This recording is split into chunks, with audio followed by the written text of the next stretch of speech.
नमस्कार साथियों, मैं बबलू धाकड़ स्वागत करता हूं आप सभी का धरणीधर एग्रो क्लासेस चित्तौड़गढ़ में।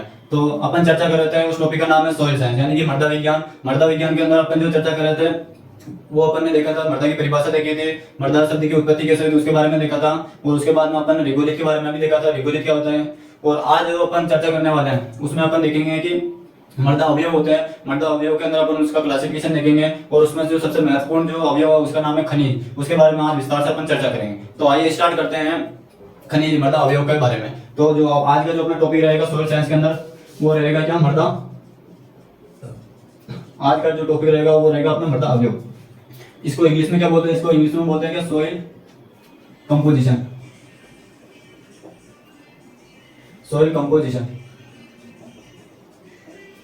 सोइल कंपोजिशन या इसको बोलते हैं सोइल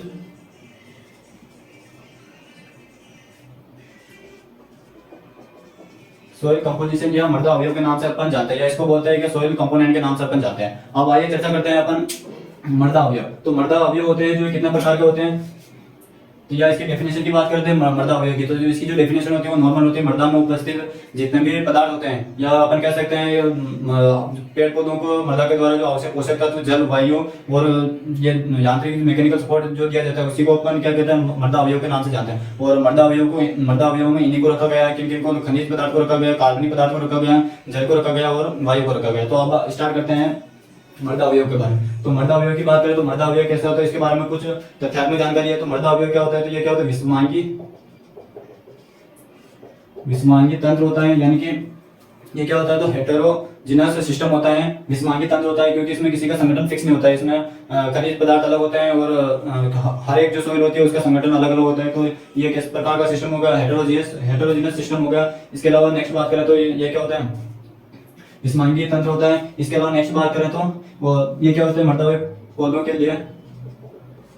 के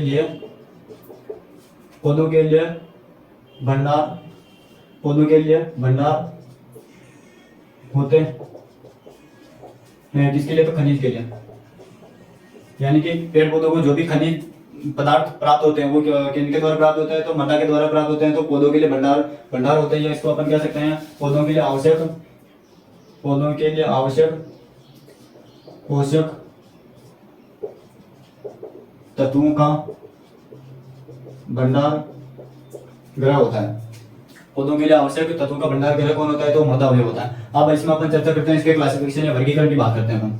इसके वर्गीकरण की बात करें तो अपन मृदा अवयव का वर्गीकरण बात करें तो अपन जो मृदा अवयव होता है इसको अपन कितने भागों में, दो भागों में बांटते हैं। पहला तो होता है इसमें कौन सा, ठोस भाग, और नंबर सेकंड होता है इसमें रिक्त भाग या खाली भाग होता है। दो भागों में पढ़ते हैं इसको, ठोस भाग होता है, ये होता है रिक्त भाग। अब नेक्स्ट बात करें तो ठोस भाग होता है, इसको ठोस भाग को पुनः अपन दो भागों में पढ़ते हैं। इसमें एक तो आता है खनिज पदार्थ होता है, एक तो आता है इसमें क्या, खनिज पदार्थ, और दूसरा आता है इसमें क्या, कार्बनिक पदार्थ। ठीक है, कार्बनिक पदार्थ। नेक्स्ट बात करें जो रिक्त भाग होता है इसमें भी दो आते हैं।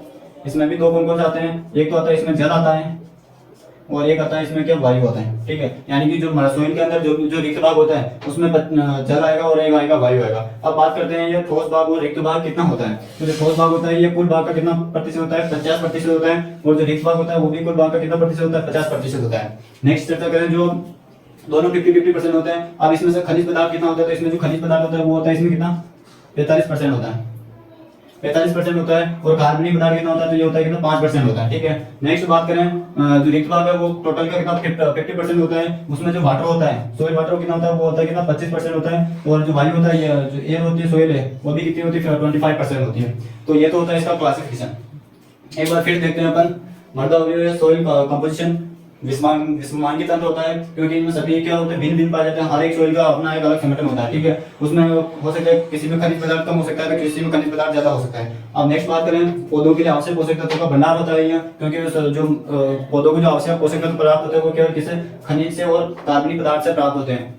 वो ये दोनों होते हैं जो किस फॉर्म में प्राप्त होते हैं पेड़ पौधों को, या तो ठोस के रूप में प्रोवाइड होंगे, या फिर किसके साथ में, जल के साथ में मिलकर घुलनशील होंगे, और फिर पौधों को प्राप्त होते हैं। तो वो दो रूप में प्राप्त हो सकते हैं पौधों को पोषक तत्व, एक तो या तो ठोस अवस्था में प्राप्त हो सकते हैं या फिर द्रव अवस्था में प्राप्त हो सकते हैं। ठीक है, उसके बाद नेक्स्ट बात करें इसका क्लासिफिकेशन की। तो क्लासिफिकेशन अपन दो भागों में पढ़ते हैं इसको, एक तो पढ़ते हैं ठोस भाग, दूसरा होता है रिक्त भाग। ठोस भाग में टोटल 50% होता है, ये भी 50% होता है। उसके बाद में जो ये दो प्रकार का खनिज पदार्थ होता है, एक होता है कार्बनिक पदार्थ। खनिज पदार्थ होता है वो 45% होता है, कार्बनिक पदार्थ होता है जो टोटल का 5% होता है। और जो जल और वायु होता है वो जल 25% होता है और वायु में क्या होता है 25% होता है। अब अपन इसमें जो देखने वाले हैं वो देखने वाले हैं सबसे पहले किसके बारे में, ठोस अवयव के बारे में देखने वाला है। ठोस भाग होता है उसमें इन दोनों के बारे में अपन देखेंगे। तो हेडिंग डालते हैं अपन क्या, ठोस भाग। मृदा अवयव के अंदर क्या ठोस भाग, या अपन कह सकते हैं क्या, तो इसमें कौन सा भाग पार्ट हो जाएगा क्या, ठोस ठोस भाग, या इसी को इंग्लिश में बोलते हैं क्या, सॉलिड पार्ट। ठीक है, ठोस भाग। इसकी चर्चा करें अपन तो ठोस भाग की चर्चा करें तो ये टोटल का इसके बारे में कुछ तथ्यात्मक जानकारी वो देख ले, टोटल कितना होता है, तो ये 50% होता है, ये अपन देख ही चुके हैं अपन। और नेक्स्ट बात करें तो ये क्या होता है, दो तरह का होता है। एक होता है इसमें क्या, खनिज पदार्थ होता है, क्या होता है, खनिज पदार्थ होता है। और एक होता है इसमें क्या, कार्बनिक पदार्थ। एक होता है कार्बनिक पदार्थ होता है। दोनों में कितना होता है, तो खनिज पदार्थ टोटल का कितना होता है 25, ये होता है 45% होता है। और कार्बनिक पदार्थ होता है जो टोटल का कितना परसेंट होता है, ये 5% होता है। और ये कार्बनिक पदार्थ कितना परसेंट पाया जाता है सॉइल के अंदर, तो ये डायरेक्ट प्रश्न पूछा हुआ जेईई के अंदर कि कार्बनिक पदार्थ कितना परसेंट होता है सॉइल के अंदर, तो कितना होता है 5% होता है। अब अपन देखते हैं, सबसे पहले अपन देखते हैं इसके फर्स्ट तो ये होगा और सेकंड ये होगा, खनिज पदार्थ और कार्बनिक पदार्थ। अब जो अपन चर्चा करने वाला है वो चर्चा करने वाला है खनिज पदार्थ के बारे में। अपन विस्तार से देखते हैं कि इसको अपन किस प्रकार क्लासिफिकेशन कर सकते हैं, उसके इनके उदाहरण क्या क्या है, और पर्टिकुलर एक एक का अपन डिस्क्राइब देखेंगे कि जो इसके उदाहरण होंगे उनके बारे में देखेंगे कि इनके सोर्सेज क्या क्या है, इनसे जो कौन सा एलिमेंट अपने को प्राप्त होता है उन सभी के बारे में देखेंगे अपन। ठीक है, तो अब अपन देखते हैं इसमें क्या, खनिज पदार्थ। क्या देखते हैं अपन, खनिज पदार्थ। ठीक है, खनिज पदार्थ के बारे में अपन देखें तो खनिज पदार्थ का इसमें अपन क्या देखते हैं, वर्गीकरण देखेंगे। क्योंकि खनिज पदार्थ के अपन सामान्य जो सामान्य परिचय वो देख लिया कितना होता है, तो 45% होता है। और खनिज पदार्थ क्या होते हैं, पौधों में जो पोषक तत्वों का जो भंडार होता है, पोषक तत्व जो पौधों को प्राप्त होते हैं वो या तो ठोस रूप में प्राप्त होते हैं, जल रूप में, जल के फॉर्म में, द्रव अवस्था में प्राप्त होते हैं, वो खनिज के द्वारा ही प्राप्त होते हैं। ठीक है, इसका अब अपन देखते हैं क्या, वर्गीकरण देखते हैं। वर्गीकरण की बात करें तो जो इसका जो क्लासिफिकेशन है वो क्लासिफिकेशन अपन इसका कितने 3 भागों में करेंगे। कितने भागों में, 3 भागों में करेंगे। कौन कौन से, सबसे पहले केवल नाम लिख रहा हूँ उनके बारे में आप लोगों को पता होना चाहिए। जो पहला इसका जो क्लासिफिकेशन करेंगे, पहला अपन इसका जो क्लासिफिकेशन करेंगे वो करेंगे इसका उत्पत्ति के आधार पर। पहला करेंगे क्या, उत्पत्ति के आधार पर। पहला किसके आधार पर करेंगे, उत्पत्ति के आधार पर। कि उत्पत्ति के आधार पर इसको 2 भागों में पढ़ेंगे अपन, प्राथमिक और द्वितीयक के बारे में पढ़ेंगे। ठीक है, यानी कि उत्पत्ति के आधार पर किनका, खनिजों का वर्गीकरण। नंबर सेकंड इसमें अपन देखते हैं, नंबर सेकंड हो जाएगा इसमें मात्रा के आधार पर। किसके आधार पर, मात्रा के आधार पर खनिजों का वर्गीकरण। मात्रा के आधार पर भी अपन 2 भागों में पढ़ेंगे। एक पढ़ेंगे अपन आवश्यक खनिज और दूसरा पढ़ेंगे सहायक खनिज। उनके बारे में अपन विस्तार से देखेंगे। नंबर थर्ड इसमें अपन देखेंगे, नंबर थर्ड अपेक्षित घनत्व के आधार पर। अपेक्षित घनत्व के आधार पर खनिजों का वर्गीकरण। अपेक्षित घनत्व के आधार पर खनिजों का 2 वर्गीकरण 2 भागों में पढ़ेंगे। पहला अपन पढ़ेंगे हल्के खनिज और दूसरा पढ़ेंगे भारी खनिज। जो लाइट जो मिनरल होंगे उनका जो अपेक्षित घनत्व होता है वो कितना होता है, तो 2.85 से कम होता है। और जो भारी होता है उनका घनत्व होता है 2.85 से ज्यादा होता है। उनके बारे में अपन विस्तार से चर्चा करेंगे। तो खनिज पदार्थों के बारे में अपन देख रहे हैं, उसका क्लासिफिकेशन देख रहे हैं। तो खनिजों का वर्गीकरण अपन 3 भागों में देखेंगे, उत्पत्ति के आधार पर, मात्रा के आधार पर और अपेक्षित घनत्व के आधार पर। अब उत्पत्ति के आधार पर भी अपन इसको कितने भागों में, 2 भागों में पढ़ेंगे। पहला अपन देखेंगे कि प्राथमिक खनिज के बारे में देखेंगे। नंबर सेकंड देखेंगे अपन इसमें द्वितीयक खनिज के बारे में देखेंगे। नंबर सेकंड की बात करें मात्रा के आधार पर, मात्रा के आधार पर भी जो खनिज है इनको 2 भागों में पढ़ेंगे। पहला अपन पढ़ेंगे इसमें आवश्यक खनिज। और जो नंबर सेकंड इसमें अपन देखेंगे वो देखेंगे सहायक खनिज देखेंगे। और जो अपेक्षित घनत्व है इनके बारे में भी अपन 2 भागों में पढ़ेंगे। पहला तो इसमें देखेंगे कि हल्के खनिज होंगे और दूसरा होगा इसमें क्या, भारी खनिज। इनके बारे में देखेंगे अपन। तो ये पूरा क्लासिफिकेशन है किसका, खनिज का पूरा क्लासिफिकेशन है। उत्पत्ति के आधार पर 2 भागों में, प्राथमिक खनिज और द्वितीय खनिज। नंबर सेकंड है मात्रा के आधार पर भी 2 भागों में, कौन कौन से, आवश्यक खनिज और सहायक खनिज। अपेक्षित घनत्व के आधार पर भी 2 भागों में पढ़ेंगे इसको अपन, हल्के खनिज और भारी खनिज। इनके बारे में अपन विस्तार से चर्चा करेंगे। तो अब अपन स्टार्ट करते हैं कि उत्पत्ति के आधार पर खनिज का वर्गीकरण। उत्पत्ति के आधार पर अपन खनिज का वर्गीकरण देखें तो हेडिंग डालेंगे उत्पत्ति के आधार पर खनिज का वर्गीकरण।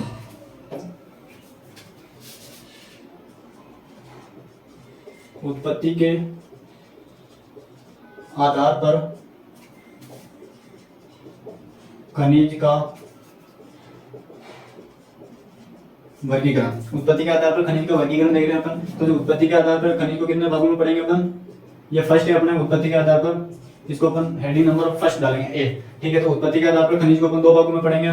पहला है इसमें क्या, प्राइमरी मिनरल, प्राइमरी मिनरल्स, इसको बोलते हैं क्या, प्राथमिक खनिज, प्राथमिक खनिज। और नंबर सेकंड हो जाएगा क्या, द्वितीयक,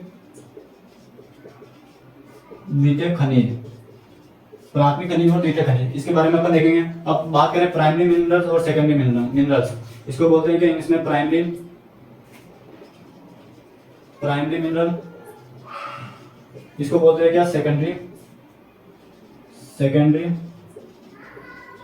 मिनरल्स, ठीक है। सेकेंडरी मिनरल्स और प्राइमरी मिनरल्स। अब इनके बारे में अपन देखते हैं कि प्राइमरी जो मिनरल्स होते हैं इनके क्या कैरेक्टर होते हैं। तो जो प्राथमिक खनिज होते हैं ये क्या होते हैं, तो ये जो चट्टानें होती है, चट्टानों के मौलिक अवयव होते हैं। चट्टानों के क्या होते हैं, मौलिक अवयव, यानी कि मौलिक अवयव का अर्थ क्या होता है, चट्टाने का अपेक्षित होगा, टूटेंगे वो, टूटने के बाद में जो पहली बार जो खनिज बनेगा वो किस प्रकार का खनिज होगा, प्राथमिक खनिज होगा, प्राथमिक खनिज होगा। अब जो प्राथमिक खनिज होते हैं इनमें किस किस के अवशेष पाए जाते हैं, तो इसमें जो आग्नेय चट्टानें होती है उनके भी अवशेष होंगे, पाताली चट्टानें होंगे, या इन पाताली चट्टानों को इंग्लिश में सेडिमेंटेड रॉक्स बोलते हैं, उनके भी अवशेष होंगे। इसके अलावा जो मेटामॉर्फिक जो रॉक्स होंगे उनके भी क्या होते हैं, अवशेष होते हैं। तो ये क्या होता है, चट्टानों का मौलिक अवयव होते हैं।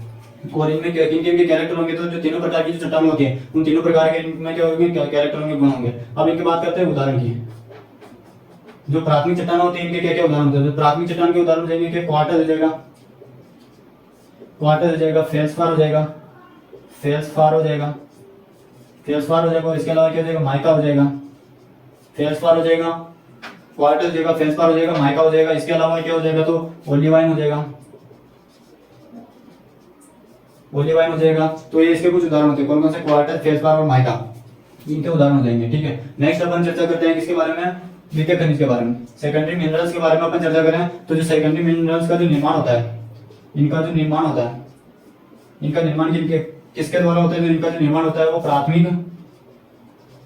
प्राथमिक खनिज जितने भी होते हैं, प्राथमिक खनिज से निर्माण, प्राथमिक खनिज से निर्माण होता है इनको। यानी कि द्वितीय खनिज क्या होंगे, तो वे खनिज जिनका निर्माण प्राथमिक खनिज से निर्मित होते हैं उसे अपन द्वितीय खनिज के नाम से जानते हैं। अब इनका अपन उदाहरण की बात करें तो इनके उदाहरण क्या होते हैं, तो इनके बाद में जो भी नए खनिज बनते हैं वो सारे इसके उदाहरण हो जाएंगे। जैसे जिप्सम की बात करें अपन, जिप्सम हो गया, इसके अलावा डोलोमाइट हो गया, लाइमोनाइट हो गया, लाइमोनाइट हो गया। इसके अलावा अपन बात करें गिब्साइट हो गया, गिब्साइट हो गया। इसके अलावा पाइराइट हो गया, पाइराइट हो गया। तो ये कई सारे इसके उदाहरण हो सकते हैं। इसके अलावा और कई सारे, जैसे जिप्सम हो गया, डोलोमाइट हो गया, साइडेराइट हो गया, लाइमोनाइट है, गिब्साइट है, पाइराइट है। इसके अलावा अपना हो जाएगा स्फेलेराइट हो गया, ओगाइट हो गया, इसके अलावा अपना हो जाएगा ओलिवाइन हो गया। इसके अलावा नेक्स्ट वर्ड की बात करें तो जितने भी मोंटोमोरिलोनाइट हो गया, इसके अलावा इलाइट हो गया, केओलिनाइट हो गया, इनके अंदर जितने भी मिनरल्स आते हैं वो सारे किसके एग्जांपल हो जाएंगे, वो सारे अपने द्वितीय खनिज के उदाहरण हो जाएंगे, जिनका निर्माण किसके द्वारा होता है, प्राथमिक खनिज से जिनका निर्माण होता है उसको अपन द्वितीय खनिज के नाम से अपन जानते हैं। दोनों का उदाहरण बहुत ज्यादा इंपॉर्टेंट है। प्राइमरी मिनरल्स के क्या उदाहरण है, क्वार्टर है, फेल्सपार है, माइका और ओलिवाइन है। तो सेकेंडरी मिनरल्स के जिप्सम है, लाइमोनाइट है, गिब्साइट है, पाइराइट हो गया, डोलोमाइट हो गया, साइडेराइट हो गया। इसके अलावा नीला तोता होगा। इसके अलावा नेक्स्ट बात करें अपन तो सफेद तोता हो गया। तो इसके कई सारे इसके एग्जांपल हैं, तो वो किस में आते हैं, तो सेकेंडरी मिनरल्स के उदाहरण होते हैं। अब अपन इसमें नेक्स्ट चर्चा करते हैं इसके बारे में, खनिज का दूसरा वर्गीकरण देखते हैं अपन किसके मात्रा के आधार पर खनिजों का वर्गीकरण। तो स्क्रीनशॉट लेना चाहते हो तो स्क्रीनशॉट ले लो, उसके बाद अपन नेक्स्ट बढ़ते हैं आगे, मात्रा के आधार पर खनिजों का वर्गीकरण। मात्रा के आधार पर अपने को खनिज का वर्गीकरण देखना है कि मात्रा के आधार पर खनिज को अपन कितने भागों में बांट सकते हैं। तो खनिज मात्रा के आधार पर खनिज को अपन दो भागों में पढ़ेंगे। पहला तो पढ़ेंगे सहायक खनिज और दूसरा पढ़ेंगे अपन नंबर बी मात्रा के आधार पर खनिज का वर्गीकरण। इसमें अपन इसको दो भागों में पढ़ेंगे। पहला तो इसमें पढ़ेंगे आवश्यक खनिज, आवश्यक खनिज, और दूसरा पढ़ेंगे इसमें क्या, सहायक खनिज, आवश्यक खनिज, और दूसरा पढ़ेंगे इसमें सहायक खनिज। आवश्यक खनिज क्या होता है, तो इसकी जो डेफिनेशन होती है वो क्या होती है, तो वे खनिज वे खनिज वे पोषक तत्व जिनको पेड़ पौधों को जो आवश्यकता होती है वो कितने 95 से 98% पौधों को आवश्यकता होती है खनिज की, उन खनिज को अपन आवश्यक खनिज कहते हैं। यानी कि जो पेड़ पौधों को जो आवश्यकता होती है, पेड़ पौधों को आवश्यकता कितनी होती है, अगर किसी पेड़ पौधे को किसी भी कोई सा भी खनिज हो सकता है उसकी अगर उसको 95 से 98% उसको आवश्यक होगा पेड़ पौधों को, तो उसे अपन आवश्यक खनिज के नाम से जानते हैं। और सहायक खनिज की बात करें तो सहायक खनिज में वे खनिज होंगे जिनकी आवश्यकता पेड़ पौधों को केवल 2 से कितने 5% होती है। तो वे खनिज जिनकी आवश्यकता केवल कितने 2 से 5% ऑफ पेड़ पौधों को, उन्हें अपन सहायक खनिज के नाम से जानते हैं। 2 से 5% आवश्यकता, 2 से 5% अगर किसी पेड़ पौधे को किसी खनिज की आवश्यकता होती है तो उसे अपन सहायक खनिज के नाम से जानते हैं। और आवश्यक खनिज किसे कहते हैं, तो पेड़ पौधों को अगर 95 से 98% अगर किसी खनिज की आवश्यकता होगी तो उसे अपन आवश्यक खनिज के अंदर अपन रखेंगे। ठीक है, नेक्स्ट बात करें अपन इनके उदाहरण की, तो इनके उदाहरण की बात करें तो पहला हो जाएगा इसमें क्या, सिलिकेट खनिज हो जाएगा, या क्या हो जाएगा, कैल्साइट। इसका क्या उदाहरण एग्जांपल क्या हो जाएगा, कैल्साइट हो जाएगा। और नेक्स्ट हो जाएगा इसमें क्या, मात्रा का आधार पहला तो हो जाएगा कैल्साइट हो जाएगा, और नंबर दूसरा हो जाएगा सिलिकेट, सिलिकेट कलह, सिलिकेट कलह इसका दूसरा उदाहरण हो जाएगा, सिलिकेट कलह इसका दूसरा उदाहरण हो जाएगा। यानी पहला तो है कैल्साइट और सिलिकेट कलह। अब इनकी बात करें तो जो कैल्साइट होता है, कैल्साइट अपन जानते हैं कि कैल्शियम का स्रोत होता है जो क्या करता है पेड़ पौधों को, इसको पेड़ पौधों की सबसे ज्यादा जो कैल्शियम की जो आवश्यकता होती है वो पहला तो कैल्शियम सेल डिवीजन के लिए जिम्मेदार होता है, उसमें कैल्शियम की बहुत ज्यादा आवश्यकता होती है। नेक्स्ट अपन बात करें तो कैल्शियम होता है जो ये अपना जो कोशिका भित्ति होती है उसमें जो कोशिका भित्ति वो कैल्शियम मैग्नीशियम पेक्टेट की बनी होती है, उसमें भी ये बहुत ज्यादा हेल्प करता है। तो जो कैल्साइट होता है वो पेड़ पौधों के लिए कैसा खनिज होगा, आवश्यक खनिज होगा। इसी प्रकार सिलिकेट कलह के अंदर जैसे अपन बात करें, सिलिकेट कलह में अपन पढ़ेंगे इसमें मोंटमोरिलोनाइट खनिज पढ़ेंगे, इलाइट खनिज पढ़ेंगे और केवलिनाइट। तो मोंटमोरिलोनाइट की बात करें जो मोंटमोरिलोनाइट जो खनिज होता है वो कपास के लिए बहुत ज्यादा आवश्यक होता है। तो ऐसी फसलों के लिए जो सिलिकेट कलह होता है वो बहुत ज्यादा आवश्यक होता है, इसलिए इनको अपन आवश्यक खनिज की श्रेणी में रखते हैं। अब नेक्स्ट बात करते हैं अपन किसके, सहायक खनिज की। सहायक खनिज की बात करें तो सहायक खनिज में कौन कौन आ जाएगा, तो वो आ जाएगा इसमें क्या, क्वार्टर आ जाएगा, क्वार्टर, फेल्सपार और माइका। माइका का जो दूसरा नाम होता है वो क्या होता है, अभ्रक होता है। माइका का दूसरा नाम क्या होता है, अभ्रक होता है। जो क्या भिलोड़ा और जिसका आसपास के जो जिले होते हैं या उसका आसपास का जो क्षेत्र होता है वहां पर माइका या अभ्रक की बहुत ज्यादा खनन का कार्य किया जाता है वहां पर। ठीक है, तो आवश्यक खनिज और सहायक खनिज दोनों में बस मेन डिफरेंस इतना ही होता है कि आवश्यकता कितनी होती है 95 से 98% होती है, सहायक खनिज की कितने 2 से 5% होती है। उदाहरण की बात करें कैल्साइट, इसका सिलिकेट, इसके उदाहरण की बात करें इसमें क्वार्टर हो जाएगा, फेल्सपार हो जाएगा और माइका हो जाएगा, दोनों में ये होता है। अब आप नंबर 3 इसमें देखते हैं क्लासिफिकेशन कौन सा, अब नंबर 3 देखते हैं अपना आवश्यक घनत्व के आधार पर खनिजों का वर्गीकरण। तो जो आवश्यक घनत्व के आधार पर जो खनिजों का जो वर्गीकरण किया गया वो भी कितने भागों में किया गया, 2 भागों में किया गया। स्क्रीनशॉट लेना चाहते हैं तो स्क्रीनशॉट ले लो, फिर मैं रफ करता हूं उसको। अब नेक्स्ट बात करते हैं इसमें अपन, तीसरा है अपेक्षित घनत्व के आधार पर खनिजों का वर्गीकरण। इसके आधार पर आवश्यक घनत्व के आधार पर या घनत्व के आधार पर खनिजों का वर्गीकरण। नंबर सी हो जाएगा क्या, घनत्व के आधार पर खनिजों का वर्गीकरण। तो जो घनत्व के आधार पर जो खनिज का वर्गीकरण है वो कितने भागों में, 2 भागों में किया गया। पहला तो होता है कौन सा, हल्के खनिज, पहला तो हो जाएगा हल्के खनिज, और नंबर सेकंड हो जाएगा इसमें क्या, भारी खनिज। इंग्लिश में बोलते हैं हैवी मिनरल्स और लाइट मिनरल्स। ठीक है, इनके बारे में हम चर्चा करते हैं। तो अपन हल्के खनिज किसे कहेंगे और भारी खनिज किसे कहेंगे उनके बारे में सबसे पहले देखते हैं। तो हल्के खनिज किसे कहेंगे, वे खनिज जिनका अपेक्षित घनत्व 2.85 से कम हो उन्हें हल्के खनिज के नाम से अपन जानेंगे। यानी कि कोई सा भी खनिज होगा तो अगर उसका अपेक्षित घनत्व कितना होगा, 2.85 से कम होगा तो उन्हें अपन हल्के खनिज के नाम से जानेंगे। और भारी खनिज किसे कहेंगे, तो जस्ट इसका उल्टा हो जाएगा। यानी कि अगर वे खनिज जिनका अपेक्षित घनत्व 2.85 से क्या हो, से ज्यादा हो, 2.85 से अपेक्षित घनत्व ज्यादा हो तो ऐसे खनिज को अपन किस नाम से जानते हैं, ऐसे खनिज को अपन भारी खनिज के नाम से जानते हैं, भारी खनिज कहते हैं। 2.85 से कम तो हल्के खनिज, 2.85 से ज्यादा तो भारी खनिज अपन उनको कहेंगे। अब इनके उदाहरण की बात करते हैं अपन। उदाहरण की बात करें अपन, इसके भी अपने को क्या देखना, उदाहरण देखना। ठीक है, तो दोनों के उदाहरण की बात करें तो ये हल्के खनिज के उदाहरण सबसे पहले अपन देखते हैं, भारी खनिज के उदाहरण देखते हैं। भारी खनिज के उदाहरण कौन कौन से हो जाएंगे, तो इसमें हो जाएगा पहला हो जाएगा हीमेटाइट हो जाएगा, पहला क्या हो जाएगा हीमेटाइट हो जाएगा। उसके बाद में क्या हो जाएगा पाइराइट, नंबर सेकंड क्या हो जाएगा पाइराइट हो जाएगा, पहला हीमेटाइट हो जाएगा, दूसरा पाइराइट हो जाएगा। उसके बाद में क्या हो जाएगा लाइमोनाइट हो जाएगा, लाइमोनाइट लाइमोनाइट हो जाएगा नंबर थर्ड। उसके बाद में क्या हो जाएगा, तो उसके बाद में हो जाएगा क्या ओगाइट, नंबर फोर्थ पे क्या हो जाएगा ओगाइट, नंबर फोर्थ पे ओगाइट हो जाएगा। और नंबर फिफ्थ पे क्या हो जाएगा ओलिवाइन हो जाएगा, ओलिवाइन। नंबर फिफ्थ पे क्या हो जाएगा ओलिवाइन। नंबर फर्स्ट पे क्या है, तो नंबर फर्स्ट पे हो जाएगा अपने hematite, number second pyrite, number third limonite, number fourth augite, number fifth पे हो जाएगा अपना ओलिवाइन।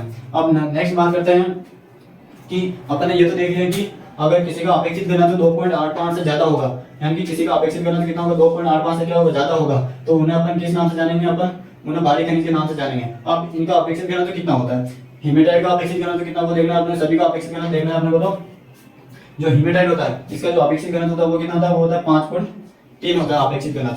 हीमेटाइट का अपेक्षित घनत्व कितना होता है 5.3 होता है, सबसे ज्यादा इसी का होता है। नंबर सेकंड की बात करें पाइराइट, तो पाइराइट का कितना होता है अपेक्षित घनत्व, तो इसका होता है अपेक्षित घनत्व कितना होता है 5 होता है। नंबर थर्ड की बात करें जो लाइमोनाइट होता है, लाइमोनाइट का अपेक्षित घनत्व कितना होता है, तो इसका जो लाइमोनाइट का जो अपेक्षित घनत्व होता है वो होता है 3.5 होता है इसका, सॉरी 3.8 किसका होता है अपेक्षित घनत्व, तो 3.8 होता है अपने लाइमोनाइट का जो अपेक्षित घनत्व होता है वो 3.8 होता है। नेक्स्ट बात करें ओगाइट की, ओगाइट की बात करें जो ओगाइट का जो अपेक्षित घनत्व होता है वो होता है 3.1 से लेकर 3.6 तक जो अपेक्षित घनत्व होता है वो किसका होता है ओगाइट का होता है। और जो ओलिवाइन का होता है वो होता है 3.5 होता है, 3.5 जो अपेक्षित घनत्व होता है वो किसका होता है ओलिवाइन का होता है। तो हीमेटाइट का 5.3, पाइराइट का 5 होता है, लाइमोनाइट का 3.8 होता है, ओगाइट का 3.1 से 3.6 होता है और ओलिवाइन का होता है 3.5। अब अपन गुरुजी इसको याद कैसे रखेंगे, तो इसको याद रखने की एक ट्रिक है, उस ट्रिक का नाम है क्या एचपी लॉ। अपन क्या लेके आते हैं एचपी का सिलेंडर लेके आते हैं अपने, अगर घर पे गैस वैस खत्म हो जाती है तो उसमें को अपन कौन सा सिलेंडर काम में लेते हैं, अलग अलग काम में लेते हैं, लेकिन अपन यहाँ पर काम में कौन सा लेंगे एचपी सिलेंडर काम में लेंगे। तो उसी को अपन को क्या करना है लेके आना है। तो उसकी जो इसकी जो याद करने की ट्रिक हो जाएगी वो क्या हो जाएगी एचपी लॉ, एचपी लॉ ओ, यानी कि ए से हो जाएगा हीमेटाइट, पी से पाइराइट, एल से लाइमोनाइट, ए से क्या ओगाइट हो जाएगा और ओ से क्या हो जाएगा ओलिवाइन हो जाएगा। ठीक है, तो इस प्रकार अपन इस ट्रिक को याद कर सकते हो और एग्जाम पॉइंट ऑफ व्यू से इंपॉर्टेंट है। डायरेक्ट एग्जाम पूछा जाता है कि पाइराइट का अपेक्षित घनत्व क्या है, लाइमोनाइट का अपेक्षित घनत्व, ओलिवाइन, ओगाइट और हीमेटाइट का अपेक्षित घनत्व क्या होता है। आई होप सभी को ये समझ में आया होगा इसकी ट्रिक है एचपी लॉ, हीमेटाइट, ये सभी के 5 उदाहरण और सभी का अपेक्षित घनत्व इनके सामने। ठीक है, अब अपन नेक्स्ट चर्चा करते हैं कि हल्के खनिज, हल्के खनिज के उदाहरण की बात करते हैं तो इनके उदाहरण हो जाएगा पहला क्या हो जाएगा, पहला हो जाएगा इसमें क्या क्वार्टर, क्या हो जाएगा क्वार्टर। नंबर सेकंड हो जाएगा फेल्सपार, फेल्सपार। और जो नंबर थर्ड होगा उसका नाम है क्या माइका, नंबर थर्ड क्या नाम है माइका। अब अपन देखते हैं क्या वे खनिज जिनका अपेक्षित घनत्व कितना होगा 2.85 से क्या होना चाहिए कम होना चाहिए, तभी अपन उनको क्या कहेंगे हल्का खनिज कहेंगे। तो जो अपन आप इनके बात करें कि माइका का अपेक्षित घनत्व कितना होता है, तो माइका का होता है 2.65 से लेकर 2.75 अपेक्षित घनत्व किसका होता है वो होता है माइका का होता है। और फेल्सपार की बात करें तो फेल्सपार का कितना होता है 2.65 अपेक्षित घनत्व किसका होता है फेल्सपार का होता है। और क्वार्टर का कितना होता है 2.6 होता है। ठीक है, तो क्वार्टर का अपेक्षित घनत्व, क्वार्टर का अपेक्षित घनत्व 2.6, फेल्सपार का 2.65 और माइका का 2.65 से 2.75 इसका अपेक्षित घनत्व होता है। हमारे लिए जो सबसे इंपॉर्टेंट जो क्लासिफिकेशन है वो मिनरल्स का वो कौन सा है, तो वो है अपने घनत्व के आधार पर खनिजों का वर्गीकरण। दोनों इंपॉर्टेंट है हल्के और भारी। इनके direct exam point of view से क्या पूछा जाता है, तो एग्जाम पॉइंट ऑफ व्यू से यह पूछा जाता है कि कोई सा भी खनिज दे दिया जाएगा और उसमें से पहला पूछेगा कि आवश्यक, या फिर अपन कह सकते हैं कि इनमें से कौन सा हल्के घनत्व हल्का खनिज है या भारी खनिज है। उसके बाद में क्या पूछेगा कोई सा भी अपने को एक एग्जांपल दे देंगे इनमें से और उनमें से पूछेगा कि इनमें से किसका घनत्व कितना है, तो उसमें हीमेटाइट हो सकता है 5.3 हो सकता है। तो एग्जाम में किसी भी प्रकार से प्रश्न पूछ सकते हैं। तो अपने लिए अगर ये पूरा अपने को याद है अच्छे से, पूरा अगर सिस्टमेटिक तरीके से अपन ने पढ़ा है तो अपन आराम से कोई सा भी एग्जाम में अगर प्रश्न पूछा जाता है तो अपन निकाल सकते हैं। ठीक है, तो अभी तक अपन ने पढ़ा क्या खनिजों का वर्गीकरण पढ़ा, 3 भागों में पढ़ा। पहला उत्पत्ति के आधार पर पढ़ा, दूसरा मात्रा के आधार पर अपन ने उसको अच्छे से पढ़ा। नंबर थर्ड अपन ने पढ़ा किसके बारे में अपेक्षित घनत्व के आधार पर। अब अपन नेक्स्ट पढ़ते हैं, नेक्स्ट पढ़ेंगे इसमें कि जो जितने भी अपन उदाहरण देखे, जैसे क्वार्टर्स के बारे में देखा अपन, फेल्सपार के बारे में देखा, माइका, इन सभी के बारे में अपने को देखना है कि जो क्वार्टर होता है, क्वार्टर कहाँ पाया जाता है, फेल्सपार कहाँ पाया जाता है, माइका कहाँ पर पाया जाता है, राजस्थान में कहाँ पर पाया जाता है माइका, और इनका एरिया कौन सा है। इसके अलावा अपन देखेंगे कि जो जितना भी खनिज होते हैं या पर्टिकुलर किस खनिज में किस पोषक तत्व की अधिकता होती है, उन सभी के बारे में अपन नेक्स्ट क्लास में देखेंगे। आई होप आप सभी को मेरा पढ़ाया हुआ समझ में आया होगा। अगर समझ में आया हो तो इस क्लास को लाइक कीजिए, शेयर कीजिए एंड सब्सक्राइब कीजिए। मिलते हैं नेक्स्ट क्लास में, तब तक के लिए जय हिंद जय भारत।